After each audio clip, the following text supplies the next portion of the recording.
Hey guys, so I had all the intentions in the world on reviewing the whole Luke Cage series, but it's so fucking good. I just want to enjoy it as a fan. Like every episode is the shit, but I'm going to review episode 2. Let me know down below in the comment section if you want me to review every episode or just the ones I really truly care about, cuz it's honestly that good. This is literally taking the place for me of Power since Power is gone. Like it's that fucking good. So please tune in to Marvel's Luke Cage on Netflix if you have a Netflix account. So this episode 2, starts off with Luke Cage with his headphones on, hoodie on, and he's looking at something, but we don't know what he's looking at. So this black dude, this little black boy, walk up behind him and put a gun to his head and calls him a nigga. And he like, do you see a nigga standing in front of you? Like, look, nigga, like, motherfucker, what the fuck are you talking about? Like, you would not call me a nigga. You would not use that word to me. And so then it switches and goes into the episode, and we see Pop cashing in his favor with Luke, because when Luke came to him asking him for help and to keep his secret about who he is and his abilities, he told Pop that, I'll owe you a favor. So Pop wants Luke to help him find Chico so they can keep him safe so Cottonmouth won't kill him. So we see Misty Knight. She goes to like Rutgers basketball court in New York or whatever, and she's asking the little neighborhood cats if they have seen Chico, but they like, we don't know what you're talking about. We ain't got no info for you. So she like, look, give me the rock. Let's play a game of one-on-one. And so the little dude like, girl, you ain't talking about shit. So they play a game of horse, and we come to find out she's nice on the court or whatever. And she has her name written in the concrete at the park or whatever. So she's about that life, which makes us love Misty Knight even fucking more. I just got done washing my hair, by the way. I'm about to do my hair in a minute. That's why I'm looking crazy. But so Cottonmouth gives Mariah half the money back that he owes her. But she like, motherfucker, this ain't all the money I gave you. I need the rest. He like, I'm gonna get it to you. Chill out, cuz. We find out they're cousins. So we find out that Pop's homeboy from back in the day named Wilfredo is Chico's father. We also find out that Pop, Wilfredo, and Cottonmouth all came up together in the early 70s. I mean, the late 70s, early 80s.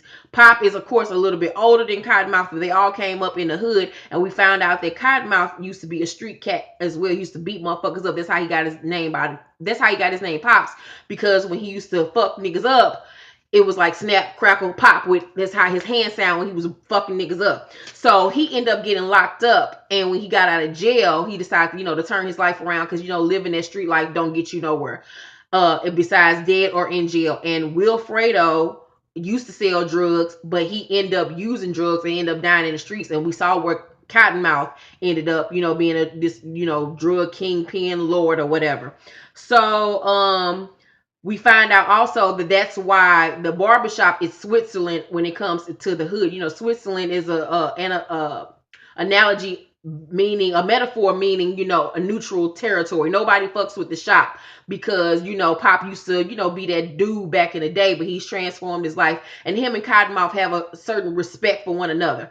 So Chico, what's his name, Luke Cage decides, all right, I'm gonna help Pop out. He goes and finds Chico, but Chico is like, I'm not turning myself in. I love Pop. He's like a father to me, because he knew my father or whatever, but I cannot turn myself in because I know I'm gonna end up dying.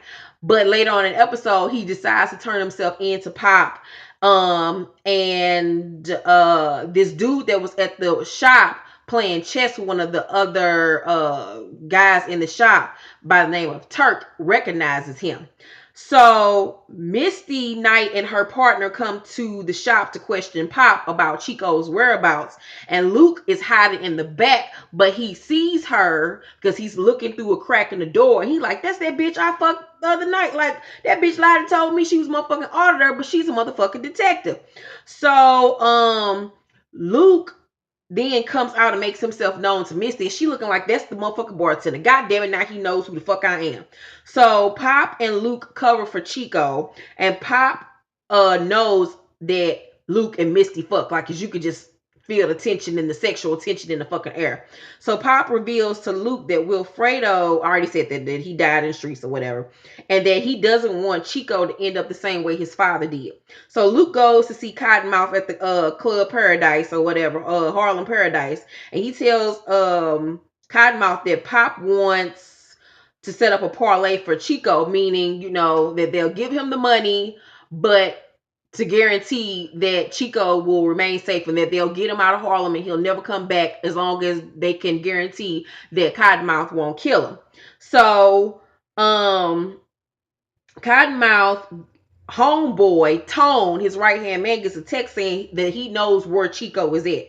Luke reminds Cottonmouth of he and Pop's history together. Cottonmouth, on the strength of that he got love for Pop, says, I'll agree to the meeting. I'll see him tomorrow, the next day. So during this whole time, guess who's at the motherfucking club performing? Faith motherfucking Evans, my favorite motherfucking artist of all motherfucking time. And she's singing one of my favorite songs, Mesmerized, off her Faith album. So I'm getting my whole entire life, and I'm realizing that they're doing what New York Undercover used to do with every episode, having a musical performance, which I love. It just takes me back to the 90s and make me love this show even fucking more. So Turk tells Shades and Tone where Chico is, and he tells them, since I gave you this information, I'm gonna need some cash. So the little lawyer chick from episode 1 that brings her son to the barbershop to get his haircut. Hold up. Sorry about that. Is asking where Luke is because she's trying to still throw that pussy at Luke, and Pop looking at her like, sit your thirsty ass down, bitch. He said he don't want to fuck with you like that.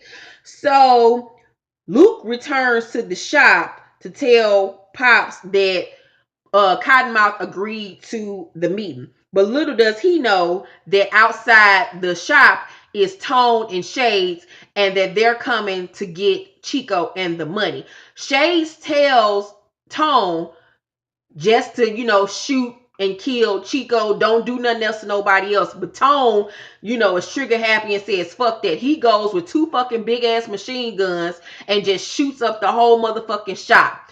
Pop, what's his name? Luke screams for Pop like, Pop, watch out. But Pop ends up getting shot the fuck up. Chico gets shot the fuck up. Luke then hovers over the little boy so he doesn't get killed because, he can shield him from bullets because bullets don't affect him. So Luke tells the little boy, play dead, play dead. So they playing dead when Tone and Shades come in and grab the motherfucking book bag and run the fuck out. So when they leave, Luke and the little boy rise up or whatever. They realize, the little boy is fine. He didn't get hit, of course. Luke rushes over to Pops, who's on the ground, bloody and just trying to hold on, but he's not gonna live. And I'm just like, oh my god, it's only episode 2 and I'm about to fucking cry. Not Pops. We love Pops. Don't let him fucking die. So Luke is like, hold on, Pops. And Pops is like, no, just promise me you're gonna continue to move forward. Like, do not go backwards, just move forward. And then Pops ends up dying in fucking Luke's arm. And I'm like, fuck me in the ass, not Pop. Rest in peace, Pop. God damn it, I'm gonna bring some fucking potato salad and a sweet potato pie to your motherfucking funeral. I'm so pissed off. So we find out Chico is still alive. Chico didn't fucking die. So when the cops come, they take his ass off on a stretcher, and Misty is there, and she questions Luke like, how the fuck are you alive?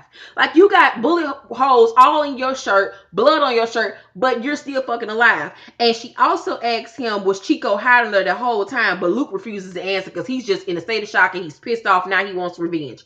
So Shades and Tone return the money to Cottonmouth, and Tone tells Cottonmouth that he made executive decision to light up the whole shop.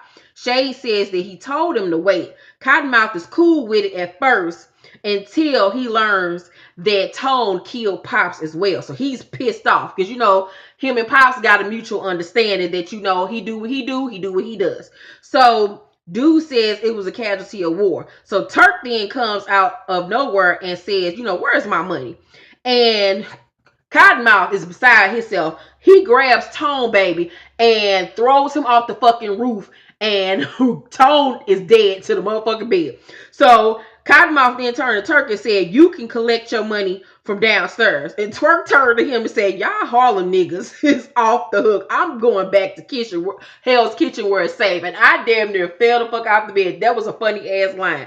So Cottonmouth gives his cousin Mariah, the councilwoman, the money back. And he feels bad about Pop's death, because there's supposed to be rules to this game, but when it comes to that street life, it really ain't no rules. So Misty is with her partner, and they drinking and thinking and shit, and she's still trying to figure out how the fuck is Luke alive. So we see both Luke and Cottonmouth in different montages mourning Pop's death. So then we go back to the beginning of the episode where we first started off with Luke looking at a building, but we don't really know exactly what he's looking at. He got his hoodie on and the earphones in, and the little boy come up in behind him with a gun and call him a nigga. So Luke tells the little boy, young man, I've had a long day. I'm not who he said, I've had a long day. I'm tired, but I'm not tired enough to let anybody call me that word. Do you see a nigga standing in front of you? The little boy says, yeah, a dead one. Luke then turns around and schools the little boy about the word nigga and how he just tired. He not gonna run no more, and he gonna stand up for himself. He gonna continue to move forward like Pop, told him to. And he snatches the gun from the little boy's hand, and he says, he says, pull the trigger, nigga. And he said, I ain't got all night. He said, pull the trigger, nigga. I ain't got all night. And it was good. His spit was flying out of his mouth because he was just so fucking upset. And the little boy is afraid. And so he snatches the gun from the little boy and said, what you scared? I'll do it. And then he shoots the gun into his stomach. But of course, it doesn't puncture or do anything to him. So the little boy is scared. He runs off. And then Luke turns around to the building. We realize that the building is where Mariah holds all of her little, councilwoman charity shit or whatever, her headquarters. So he's been staking out the headquarters that whole night to see what the fuck they up to, and then the episode goes off. And it gave me internal life. Like, this show is every fucking thing. I cannot stress how good it is. Like, I want to continue to do reviews for every episode because it's that fucking good. But I just want to enjoy and watch the whole fucking series and then do a review. I don't know. It's just so fucking good. So make sure that you tune in to Netflix Marvel Luke Cage series.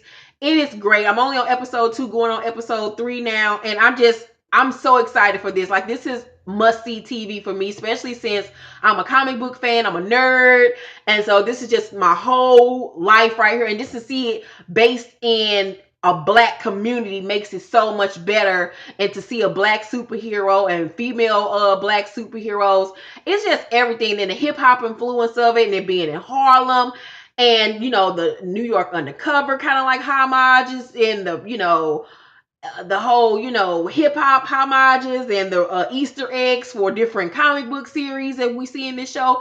It's just marvelous. Alfred Woodard is killing it on this show. The guy that plays Cottonmouth, we've seen him in so many other series and movies. He's killing it. The guy that plays Luke Cage is killing it. Everybody's just doing a phenomenal job. And this show is directed by a black man and written by a black man as well. So I mean, thumbs up for Netflix for Luke Cage. It is phenomenal. I can't stress enough. I'm about to go get my life and watch episode 3, and hopefully I'll be back with episode 3 review. Let me know down below in the comment section if you want me to continue to review Luke Cage, because it's that fucking phenomenal.